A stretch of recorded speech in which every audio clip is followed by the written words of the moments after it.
Il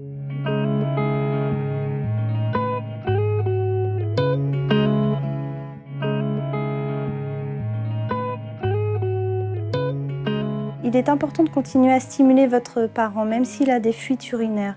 Proposez-lui d'aller aux toilettes toutes les 2 heures, vous bien sûr l'aide à domicile, et munissez-le de protection. Il y a des protections, des pentes qui se baissent et qui se remontent, et ainsi il garde une autonomie et il conserve ses automatismes. On va se redresser pour enfiler la culotte. Hop là, allez-y.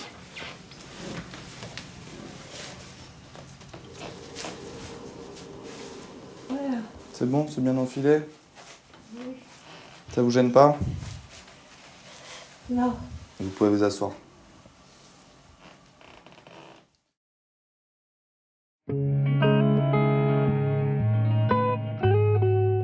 Si votre parent a vraiment des troubles du sommeil, a quelquefois une inversion de ce qu'on appelle le rythme nictéméral, c'est-à-dire le rythme jour-nuit, n'hésitez pas à en parler à votre médecin parce que la plupart du temps, il s'agit d'un problème iatrogène, c'est-à-dire dû aux médicaments qu'il prend, qui sont peut-être pris à la mauvaise heure ou de façon erronée. À ce moment-là, votre médecin traitant vous prescrira peut-être des somnifères à courte durée de vie, donc c'est toujours préférable.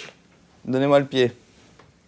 Pensez à la température de la pièce, qu'elle soit bien fraîche. Ça peut aider à ce que votre parent soit plus calme, plus détendu. Et au fur et à mesure, les insomnies peuvent s'estomper. Si le coucher commence à être difficile, instaurez un rituel. Vous préférez quel dentifrice? Celui-là ou celui-là? Oh, Celui-là? la portée, ça nous dit. D'accord. Voilà. Encore un petit peu. Le brossage de dents, un lit agréable, se déshabiller, se coucher, boire un verre de lait, pourquoi pas. Les personnes âgées souvent sont décalées dans leur cycle du sommeil et s'endorment extrêmement tôt.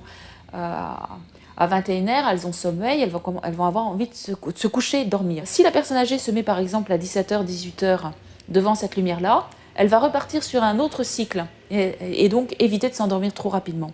De nombreuses recherches ont été faites et on a démontré donc que la luminothérapie avait vraiment une influence bénéfique sur la vigilance des personnes et sur le bien-être des personnes. Ça permet en fait, avec les couleurs chaudes, au contraire de sécréter la mélatonine qui va permettre de s'endormir plus facilement.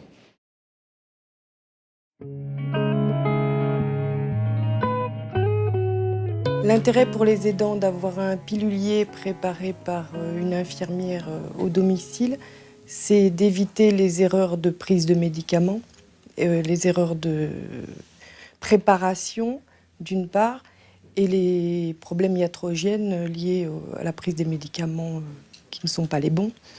L'infirmière intervient tous les 10 jours pour préparer ces médicaments et plus si changement de traitement bien entendu. En général, on préfère avoir 2 piluliers sur 15 jours, ce qui permet une intervention infirmière beaucoup moins souvent en fait. Chaque pilulier est journalier. En fait, on peut retirer une barrette, on peut l'emmener, si on a une consultation par exemple, on prend juste la barrette du jour.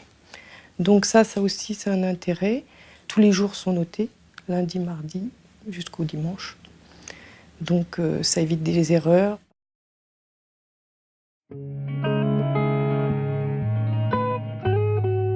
C'est bien d'avoir un appareil personnel de tension électronique qui prend également le pouls. Cela permet une prise de pouls et donc de tension. C'est très facile en manipulation. On appuie sur un bouton on-off et on a tout de suite le résultat. Ça permet aux familles de téléphoner au médecin s'il y a un souci.